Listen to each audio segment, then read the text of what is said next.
Maharashtra 39 news network. सत्य बातमी, ठाम भूमिका. साक्रीत निसर्गाचा कहर.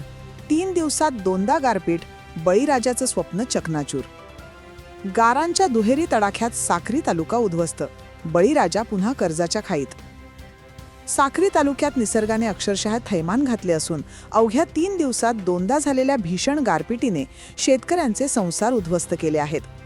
आधीच संकटात सापडलेल्या बळीराजावर पुन्हा एकदा गारांचा मारा झाला आणि उरलीसुरली पिकेही पूर्णपणे नेस्तनाबूत झाली.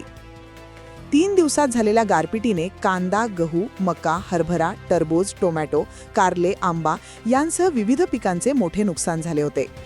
मात्र त्यानंतरही शेतकऱ्यांना सावरण्याची संधी न देता काल दुपारी पुन्हा गारपिटीने कहर केला.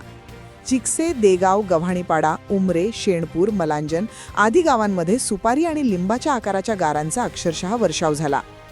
वादळी वाऱ्यासह आलेल्या या गारपिटीने शेतशिवार उद्ध्वस्त केले.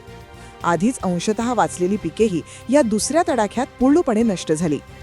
भाजीपाला पिकांचा अक्षरशः चुराडा झाला असून कांदा, गहू यांसारख्या पिकांमध्ये मोठ्या प्रमाणात पाणी साचले आहे. साक्री तालुक्यातील दहिवेल, पिंपळनेरसह विविध भागात दुपारी 2 नंतर सुरू झालेल्या या गारपिटीने काही मिनिटांतच रौद्र रूप धारण केले. सुरुवातीला लहान गारा पडत असताना अचानक मोठ्या आकाराच्या गारांचा मारा सुरू झाला. टरबूज, कांदा, गहू यांसारखी काढणीला आलेली पिके अक्षरशः जमिनीतच गाडली गेली. शेतात उभे असलेले पीक हातातून निसटताना पाहून शेतकऱ्यांच्या डोळ्यात अश्रू अनावर झाले. 2 दिवसांपूर्वी थोडीफार वाचलेली पिके कालच्या गारपिटीने पूर्णपणे संपवली. निसर्गानेच शेतकऱ्याला ठार मारले आहे, अशी हराहळ मलांजन येथील शेतकरी मधुकर सोनवणे यांनी व्यक्त केली. तर दुसरे शेतकरी सांगतात, गारांचा मारा इतका जबरदस्त होता की जणू बर्फाचे तुकडेच कोसळत होते. 2 एकर टरबूज पूर्ण फुटले, कांदा आणि गहू पाण्यात बुडाले, लाखांचे नुकसान झाले.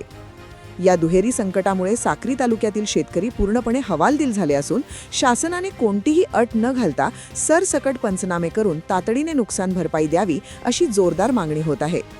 महाराष्ट्र 39 न्यूज नेटवर्कसाठी अजय राजपूत, साक्री.